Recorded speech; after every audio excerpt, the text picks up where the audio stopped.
Good evening, good evening, good evening. Let me welcome you to this evening's presentation of Mango Tree Dialogues. And as I told you the last time we were here, I think it was last Tuesday, we have a new format going forward. So instead of having the 2 evenings that we used to have, we have condensed that into one evening, and we'll be doing our presentations on Thursdays. And so this evening marks the beginning of that new trajectory. And you're not going to be missing out on any of the things that we have been discussing, because we are going to try to integrate the Jamaican and Caribbean perspectives within the context of the larger international subjects that we discuss, especially focusing on America and other happenings in the international scene. So welcome. And again, let me just remind you that when you visit the site, I know that you might not have been able to get this live, but it is always up on the site. So those of you who are seeing it, you can pass on the word, and certainly click on the share button so that you can pass the broadcast off to somebody else who I'm sure will appreciate it. And I would appreciate your help doing that. All right, as I sit under the mango tree this evening, there are so many things that are going through my mind. There is no dearth of subjects that one could really address. But, to start off on a light moment, if it is that light, it is, some people tell me that perhaps tell me that what I call my light moments are sometimes even more heavy than some of the things that I talk about in the body of the broadcast. Well, so be it. But just to kick off, it's not the main subject that, when I say it is light, it is not the main subject of my discussion for the evening in terms of commentary. But it's a sufficiently important subject when I mention them, that I think that you would be interested in. And I'm telling you now that just this evening, actually, I was listening to a program and an advertisement came on. And it was one in which a dad was, well, I shouldn't say that he was lamenting, but it amounted to that really, about the number of times that he was never told that he was loved by his father. He never heard that magic word when he was growing up. But what has intrigued him and brought a great deal of joy to his heart is that now that he has a son, and that is his father's grandson, of course, he now hears his father, the grandfather, saying almost daily to his grandson that I love you, I love you, I love you.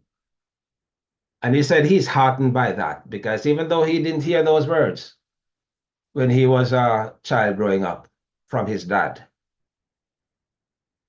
to hear him now talking that word to his son, is an occasion for joy in his heart. And that struck me because I have, during the course of my, I don't know if I call it career, but let me say journey through life, come across many instances in which men especially express that thought, that the thing that they regret the most, and you'd be surprised to know from what society would call important people, men who have risen up in this society and are the objects of admiration. How many of them say that they never heard that word from their father growing up, and how it left them?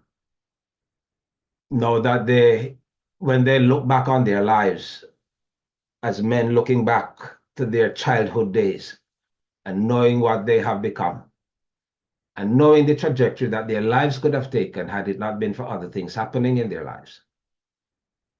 How much of a void it left within their souls not to hear that affirmation. I don't know if I'm talking to a daughter or a son out there who has not heard those words. You know, we kind of take it for granted that you'll hear them from the mothers. The mothers, in a sense, you know, women, you know, with their sense of emotional attachment to their children, even more so than men, frankly. I want to get a lot of emails now from men regaling me for saying that, but, you know, we know that it's the truth. That I'm not saying that women wear their emotions on their sleeves, but men certainly tend to be devoid, let me put it that way, of that kind of emotional attachment to say to their kids. As a matter of fact, this man was saying in the advertisement that one of the reasons that he never heard it from his dad is that he's from a culture that does not do that sort of thing. In one of these South Asian cultures. That doesn't do that sort of thing, that the men do not consider it macho or manly to tell their sons that they love them. And that is why he was so intrigued to hear him saying that to his son now. But love transcends all cultural barriers. And I don't want to be going into this too deeply. It's a subject to which I can return at a later time for a more fulsome discussion or, you know, distillation. What I'd like to urge, especially on the fathers, it is necessary for your son, especially the son, I would say, to hear that magic word.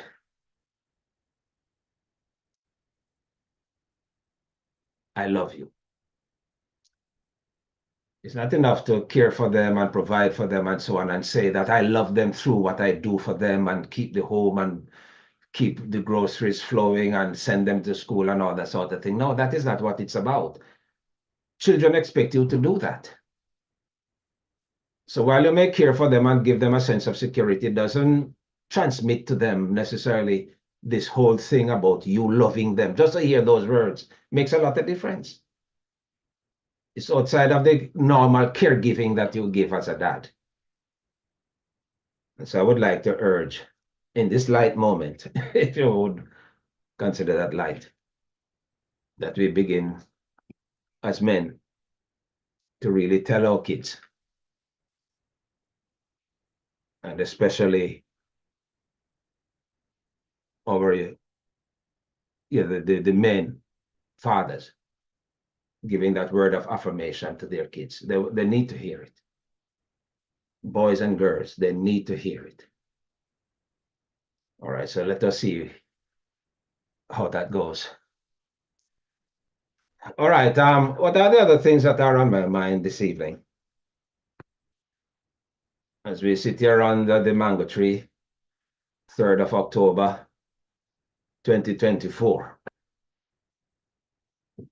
Just 33 days away from the presidential elections here in the United States.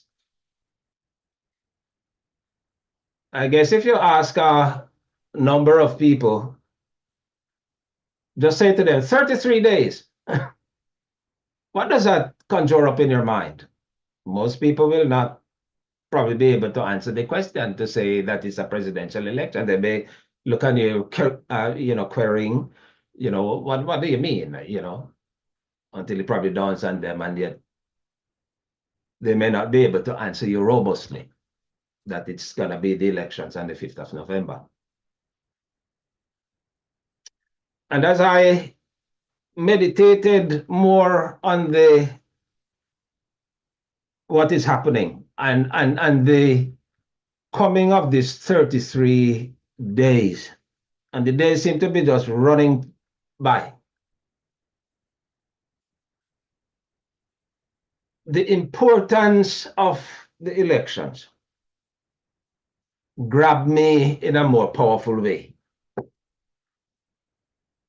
I don't know about you, friends, but it does grab me in a more powerful way because we're not far from that event. And however we want to put it, we could say that 2020 was. We could say that the elections when Barack Obama was elected president was the most determinative elections. But I don't think that most people, most Americans, thinking of where the country is, thinking of what the possibility can be on the 6th of November,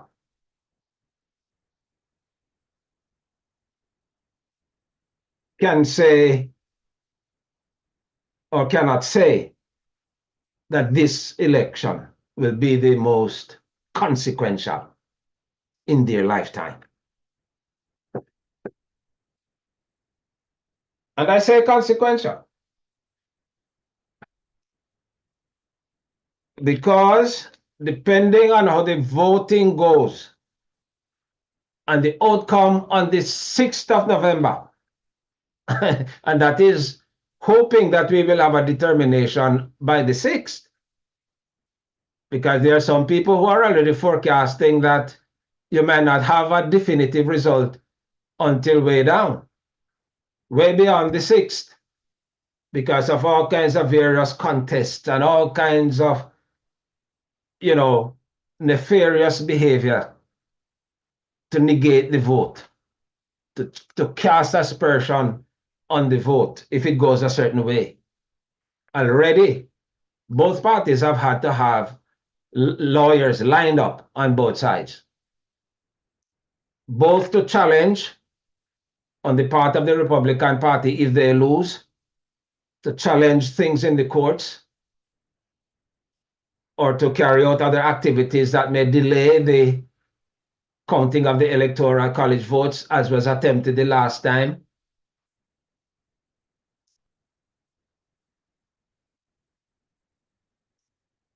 And on the Democratic side, putting up the necessary defense if the Democrats are successful to defend the integrity of the votes. And who knows what the Congress is going to be like. But in any event, the Congress will be in place, the present Congress will be in place on the 6th, and on the counting of the votes on the 6th of January 2025.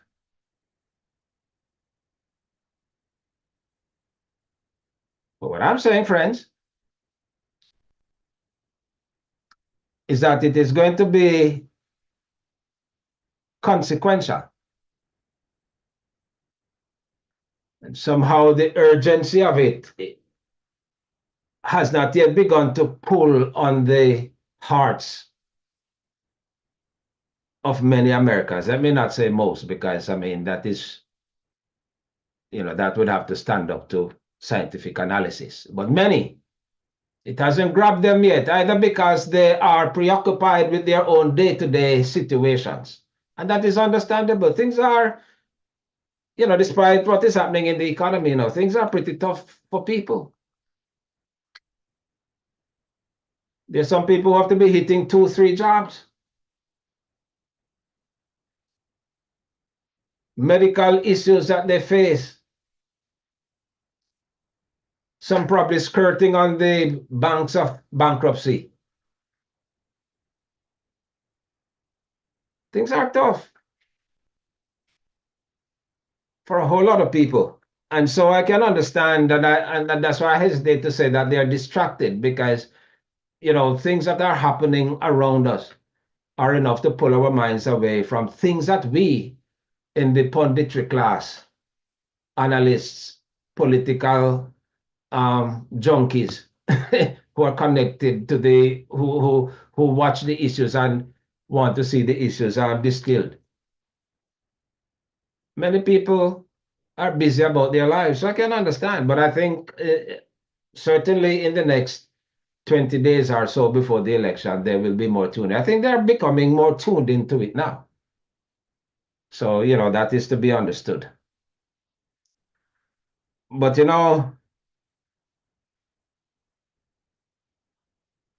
thought that has been going through my mind and what I have entitled this section of our discussion this evening is that America, let me say, seems to be sleepwalking into a dictatorship.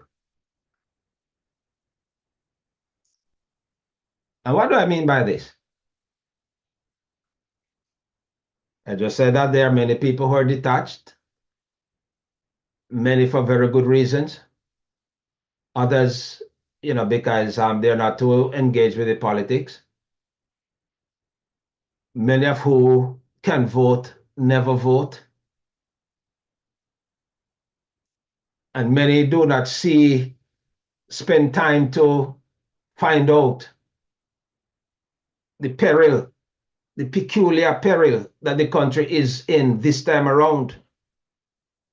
And another thing too is that the country is a very divided country.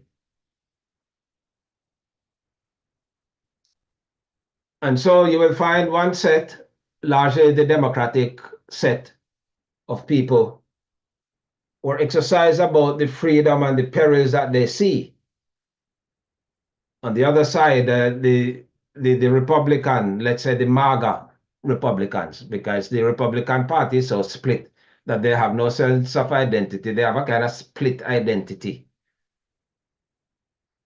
And I have said on this broadcast over and over again that this kind of what we call the Republican Party, no, is not the Republican Party. The Republican Party, no, is not running as we have known it in the past. Is not running for power.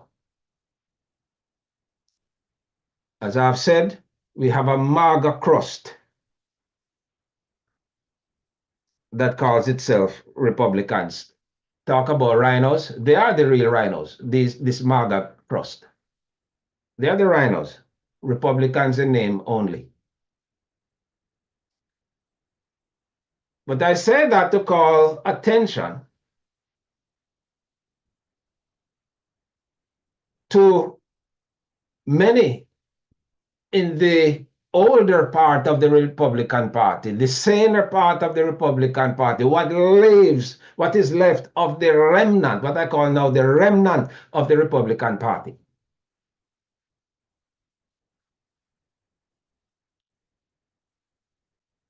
Some of whom, despite the danger that they see, are willing to suspend their judgment, are willing to keep quiet, are willing not to agitate against the peril that they see can happen to the country come the 6th of November, because make no doubt about it, things are going to be irrevocably changed in this country and the world starting the 6th of November 2024 if the MAGA brand of politics under Donald Trump gains power in this country.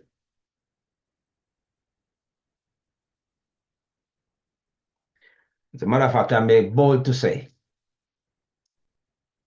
that on the 6th of January, on the 6th of November, from there on, if Trump wins, and he knows now that he has within his grasp the possibility of total power, you think he's going to wait until the 20th of January when he's sworn in to start doing things? You think he's going to wait on that? You watch for a great deal of posturing and starting to almost wanting to govern on the 6th of November. Oh, sounds fanciful. As soon as it has been determined, well, I say the 6th, but give and take probably 20 days or so down the road if it is not yet determined. But the moment it has been determined, if he wins and it's determined that he is the winner from day one of him winning, he is going to begin to posture as a president and do some outrageous things. Begin to do some outrageous things that will begin to tell you that what he said, the things that he had been saying on the campaign trail, the things that have been laid out in the Project 2025 document, then you're going to begin to say, my gosh, but it's going to be too late to have buyer's remorse or lazy remorse because you did not go out and vote, or sitting on the fence remorse because you couldn't make up your mind. You saw the danger. You saw the country moving into that direction, but you were willing to help it sleepwalk into that kind of situation. And that is what I'm concerned about here. The many people, not just Republicans, but the many people in this country who see the danger that is on the horizon, and yet they're prepared for whatever reason to just turn a blind eye and to allow the country to just roll on into what is inevitable. Now, there's one thing I know about the things that are inevitable. You do not skirt around them. You do not monkey around them. You confront them. That's the only way you can deal with the inevitable. Confront it. And there are many who are not prepared to do that. I saw, for example, friends, on MSNBC, there was an interview that was done by Ari Melba on the 2nd of October, just yesterday, in fact. And he had three Republicans on there, or at least two who are sworn that they are Republicans, and a lady who is very much opposed to Trump. But then later on, he had on John Kasich. You know, John Kasich was the governor of the great state of Ohio. And he had been a congressman for many times, and as you know, he was also a presidential candidate. As a matter of fact, he was among the last man standing up against Trump in the run-up to the elections, for the primary elections that catapulted Trump into the primary in the 2020 elections. You know, someone that I have looked at and admired. You know, when he was in Congress, I think he was in charge of the Congressional Budget Office or something, one of those financial things. And they worked with Clinton when he was president to do a number of good things that led to the balancing of the books at one point. And, you know, he's an easy politician. I think he's a man of faith. At least he said that. And to tell you frankly, when he was running in the primary, and all the others were dropping off like flies, Rubio and Christie and Cruz, when they fell off, and he was there carrying the thing. I said to myself, you know, this is a man that I could vote for. I said I could vote for him. Not so much against Trump, because we never saw, although Trump had been behaving in a most egregious way on the campaign stops, he wasn't in power yet for us to see his true mettle. And so I said, you know, certainly I could accommodate the thought of voting for Kasich. But I must tell you frankly, and since then, you know, he has come out in opposition to Trump. I'll hand him that. He's very strongly opposed, and he doesn't want to see Trump as president come November. But when he was questioned by Melba, about, the policy directions of the Biden-Harris administration. He never had a lofty view of the performance of Biden. And he said he would never vote for Trump. He said that. He reaffirmed that. But then he went on and said that he could never bring himself to vote for Harris either. And I said, well, that is a voter's remit. You can vote for whoever you want to.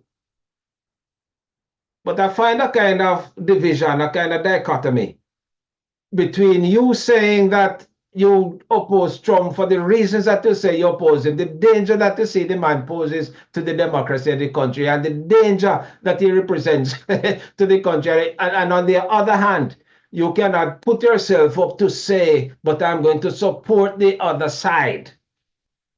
This is not now about blue or red. This is about the future of the country. And what I find very interesting in his answer, you mightn't like Harris, you mightn't like her policies, but her policies and what she's enunciating are far different, miles apart from those that are being enunciated by Trump and Vance. And so when he said that, I was taken aback, frankly, because I thought that he would have been more prescient in understanding that, hey, on the Trump side, there's no option there. But on this side, I'm going to make sure, put my support behind that for the good of the country. That's what I'm concerned about. Not that you're voting for Democrat. You're not voting for Harris as Democrat. You're voting for the future of the country. And that is what I found appalling in that kind of answer and in that kind of reticence on the part of many of these Republicans, big public Republicans, who are not coming out to denounce and to help people to understand. Yes, I'm calling you out, former President Bush. And yes, I'm calling you out, former Speaker of the House, Paul Ryan. There are many of your colleagues who have seen the danger and who have come out. Just this evening, Liz Cheney came out. She has more spunk and more courage than most of you combined. Because she sees the danger and she's willing to even put her life on the line in sacrifice for this country. What she has gone through from she started to oppose Trump. And the rest of you are just there sitting on the sidewalk while the country is sleepwalking into a dictatorship. I don't want to hear any of you after the elections, if Trump wins, to come and talk about remorse. You better have that remorse now to get your vote right. And that's what I mean when I talk about sleepwalking into a dictatorship. The reticence on the part of so many of you to really stand up for the things that you know are right. You know that what Trump is trumpeting is going to take this country way back. I see that Melania has come out in support of women's right to choose. I don't know what's going to happen in the Trump household this evening, now that that is out. But she has come out trumpeting the whole idea of the woman's integrity and sovereignty over her own body. She's written a book, Melania, and she has stated a number of these things in there. And she has gone one step further. She has done an advertisement to reaffirm where she stands on this. So we'll see where that goes.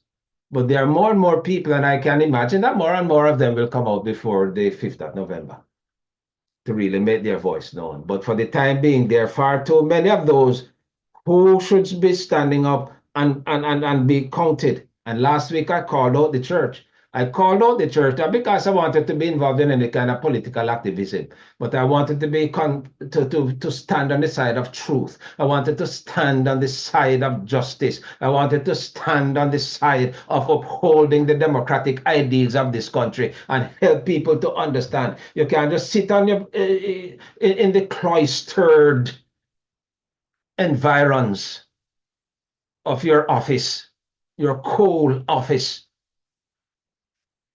and collecting money, collecting your salary,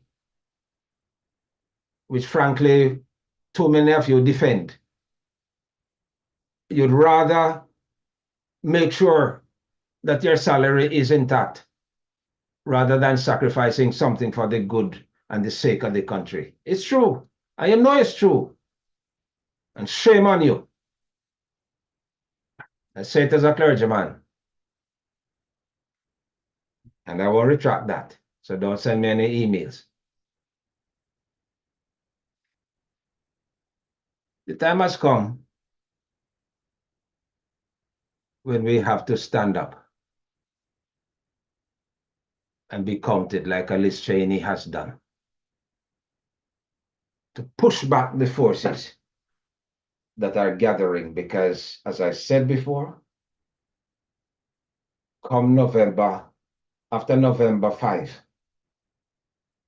if the MAGA crust wins, we're going to have hell to pay. And not just us, but the world. We're going to begin to see the contours of upheavals that are possible in the future because you voted or you did not vote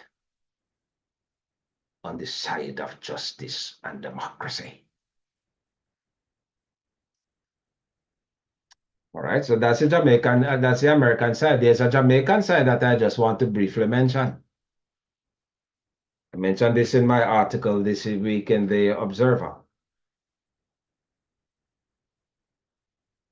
about Jamaica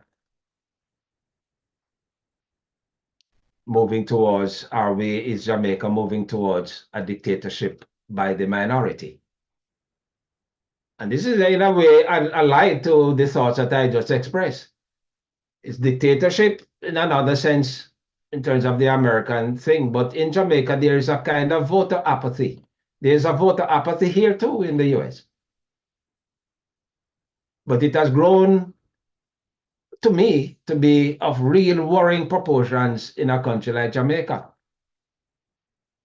Because you have a situation in Jamaica, you know, where I would say over the past 10 years, it started a good over 20 years ago, people began to withdraw themselves from the political process. And little by little, there are people who don't vote. Some will tell you, boast, I've never voted. And it has gotten so bad that even in the last general elections, parliamentary elections, of the 1.9 million people who could vote, only 37% of that voted. 37. And that was the national vote. So if you should pull from that,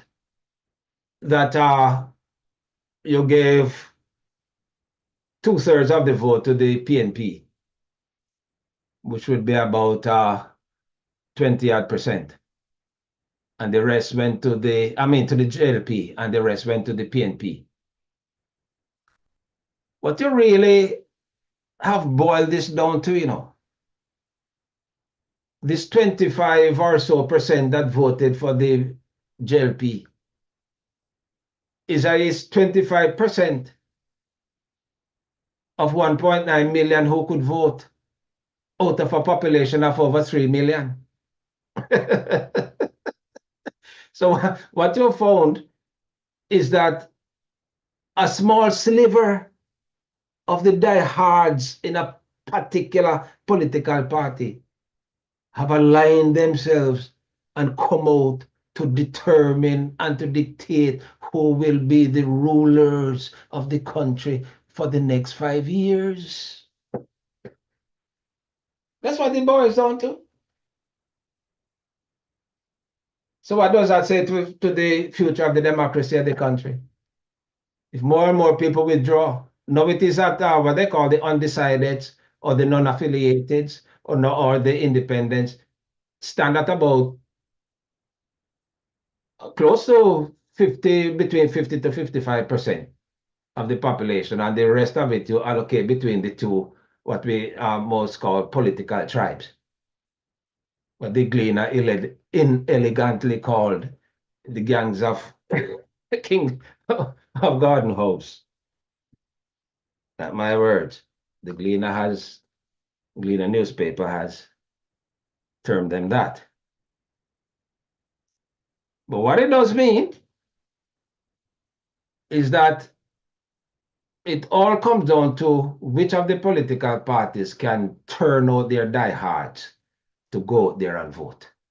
Because 55 or so percent of the population, the voting population of the 1.9, probably over that 2 point something now, don't vote. Sit on the fence, have all kind of gripe. The poor children and babies cannot get gripe water, but we gripe about everything.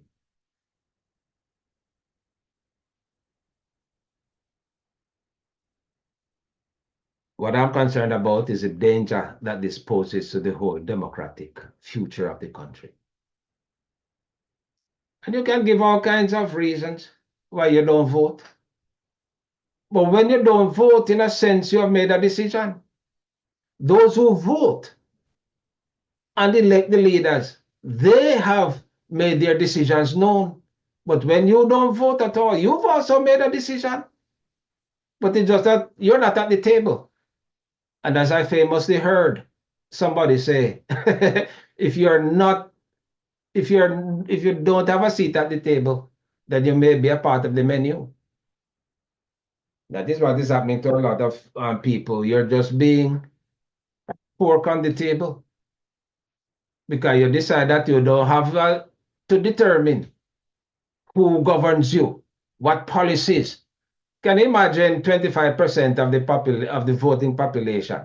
There's probably 500 or so, 600 or so thousand people out of 3 million, over 3 million, can come out and say that we are the ones who will determine who your leader is going to be, who your member of parliament is going to be, who is going to be making decisions on your behalf. And that is why when they get into parliament in here, these parliamentarians, they tend to make decisions with this in mind all the time.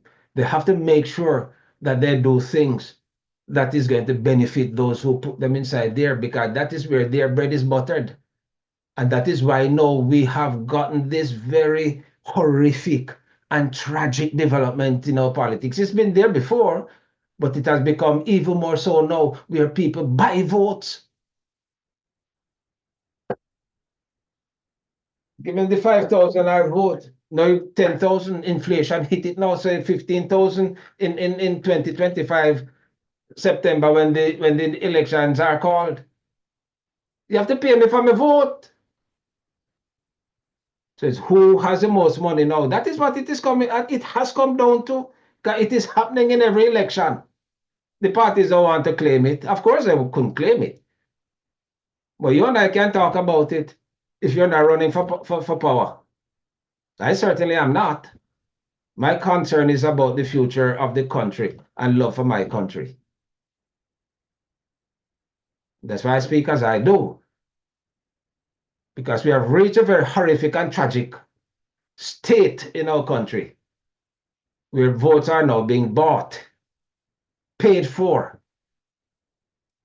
And you know, the more you do it, the more people look forward to it. And it is usually the diehards that are bought. You don't just go and you can't buy the independent vote that easily. So my remarks are more directed to the independents, that you cannot sit on the fence. Just as the Americans cannot sit on the fence and allow Trump to walk in You cannot sit on the fence and keep having a minority ruling you. It's a dictatorship of the minority. It's time you get off the fence, man. Especially if it's a barbed wire fence. I don't know you sit on that. But the future of the country is in your hands. You could curse politicians and call them corrupt until the cows come home. They will continue to be like that until you take a stand and become active in your politics, active in the life of the country, and turn back the very forces that you're groaning and moping and griping about. Sick and tired of hearing it sometimes. Oh, everybody's corrupt. Yes. But what are you doing about it? Just withdraw from the process and say, sure, do what I want to do.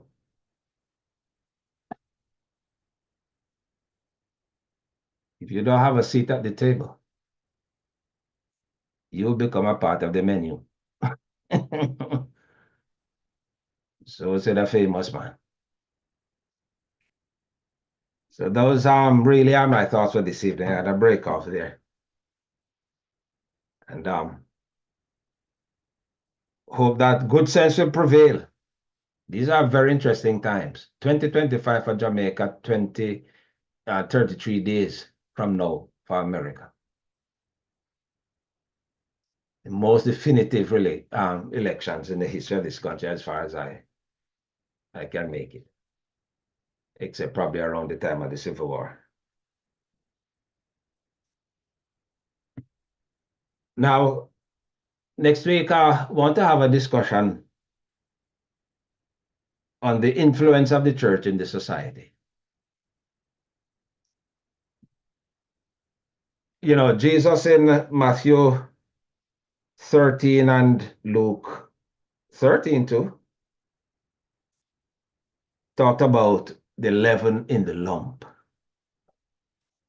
So I want to talk about the leavening influence of the church. What is the contribution of the church to the state of where the society is? And I'm hoping to have a panel discussion that will talk about this with me.